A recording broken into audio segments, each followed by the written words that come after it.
హాస్పిటల్లో డాక్టర్ దగ్గర నుంచి స్టాఫ్ దాకా అంతా ప్రభుత్వ జీతాలతో పనిచేస్తారు.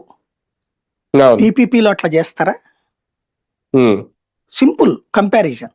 నెంబర్ 2, గవర్నమెంట్ మెడికల్ కళాశాలలో రిక్రూట్మెంట్స్ అన్ని కూడా, అడ్మిషన్స్ అన్ని కూడా కన్వీనర్ కోటా, రిజర్వేషన్స్ పోను మిగతాదంతా కన్వీనర్ కోటా కింద ఉంటది. ఆ కన్వీనర్ కోటా కింద 16,000 రూపాయలు ఏడాదికి ఫీజు.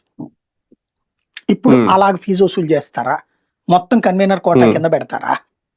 లేనప్పుడు పీపీపీ కరెక్ట్ ఎట్లా అవుతుంది?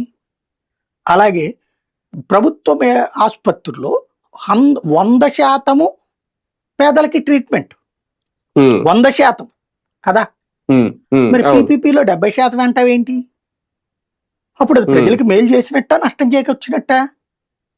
అట్లాగే జగన్ సెల్ఫ్ ఫైనాన్స్ పెడితే దోచి పెడుతున్నాడు మెడికల్ విద్యార్థులని అని చెప్పినటువంటి వాళ్ళు ఆ సెల్ఫ్ ఫైనాన్స్ తీసేసి మొత్తం కన్వీనర్ కోటా కింద పెడతామనే కదా లోకేష్ యోగాళంలో ఇచ్చిన హామీ, చంద్రబాబు నాయుడు ఇచ్చినటువంటి హామీ. మరి ఇప్పుడు వచ్చేటప్పటికి పీపీపీ కరెక్ట్, దాంట్లో ఇన్ని లక్షల రూపాయల ఫీజులు ఉంటుందని చెప్పడం ఏంది? ఫీజులు అనౌన్స్ చేశారు కదా మీరు. ఆ ఫీజులు అతను చెప్పినటువంటి జగన్ చెప్పింది 7 లక్షలు 9 లక్షలు సెల్ఫ్ ఫైనాన్స్ కి. దానికంటే ఎక్కువ అయినాయా లేదా? చెక్ చేయండి. ఎందుకైనా అకస్మాత్తుగా?